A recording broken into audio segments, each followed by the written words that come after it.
Faut reconnaître qu'avoir de beaux rosiers, bah ça a la classe, hein. Vous impressionnez vos voisins avec ça. Bonjour Roland Motte. Bonjour Xavier. Mais c'est vrai, quand on a des rosiers qui sont différents de ceux des voisins, c'est encore oui. mieux. Oui, évidemment. On peut en faire tout ce qu'on veut des rosiers. On peut en faire, Voilà. on peut en créer, oui, alors ça demande un petit peu de travail, c'est de ce dont je voulais vous parler ce matin, la création d'un nouveau rosier. Donc on va les créer justement pour renouveler un petit peu, parce qu'il y a des modes, des coloris, et il y a surtout des rosiers qui sont de plus en plus résistants aux maladies, et ça c'est le travail de l'obtenteur. Ouais, et c'est qui celui-là? C'est Monsieur Optant. Ah d'accord. Obtenteur, c'est un métier, c'est-à-dire c'est quelqu'un qui va cultiver des rosiers, c'est souvent un rosiériste, mais ça existe aussi avec d'autres plantes. On va créer de nouvelles plantes pour améliorer cette plante. On fait de ce qu'on appelle de l'hybridation. Ça existe sur les pommes. Si on n'avait jamais fait d'hybridation de pommes, et ça existe depuis des centaines d'années, eh bien on aurait toujours des toutes petites pommes sauvages. Les pommes ont aussi parce qu'il y a eu des hybridations et donc il y a eu du travail de fait par l'homme sur ces plantes pour obtenir de nouvelles plantes. Donc, qu'on soit bien clair, ça c'est pas un travail que n'importe qui va pouvoir faire comme ça à la maison. Ah ben non, Bah, ah ben non, mais oui quand même, parce que c'est C'est pas oui. vrai. Ah oui. Si on s'y connaît un petit peu, on va mélanger des plantes en place, des plantes un peu partout.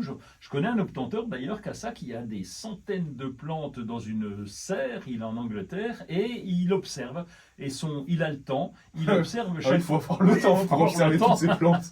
Et donc c'est la nature qui hybride, puisque ce sont les abeilles qui hybrident, et donc il peut avoir de nouvelles hybridations. Mais là, on parle d'un métier, en tout cas pour les rosiers, et donc c'est un vrai travail, c'est-à-dire qu'on va prendre du pollen sur une... Si par exemple vous voulez une fleur orange, vous allez prendre une rose rouge et à côté une rose jaune, vous allez prendre le pollen de la rose rouge pour mettre dans la rose jaune, ensuite vous allez tout fermer ça pour pas qu'il y ait des abeilles qui viennent ramener un autre pollen.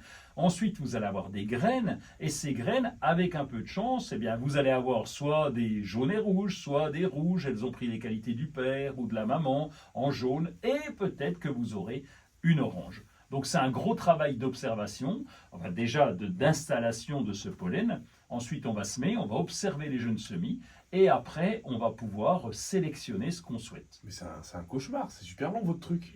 Il faut une quinzaine d'années pour obtenir une nouvelle rose en ayant sélectionné tous les semis. Et une fois qu'on a la nouvelle rose, voilà, une fois on regarde si elle est stable, qu'elle n'aille pas changer de couleur en cours de route. Donc ça prend une quinzaine d'années pour faire un nouveau rosier. Et une fois qu'on a ces 15 ans de passé, on va pouvoir le baptiser. Vous êtes en train de me dire qu'on n'a pas encore trouvé toutes les roses du monde là. Ah ben non, on est toujours en cours de route et donc ces rosiers ont évolué parce que je vous ai parlé de la couleur, mais on est aussi attentif aux feuilles qui soient résistantes aux maladies. Donc on va trouver des rosiers beaucoup plus solides.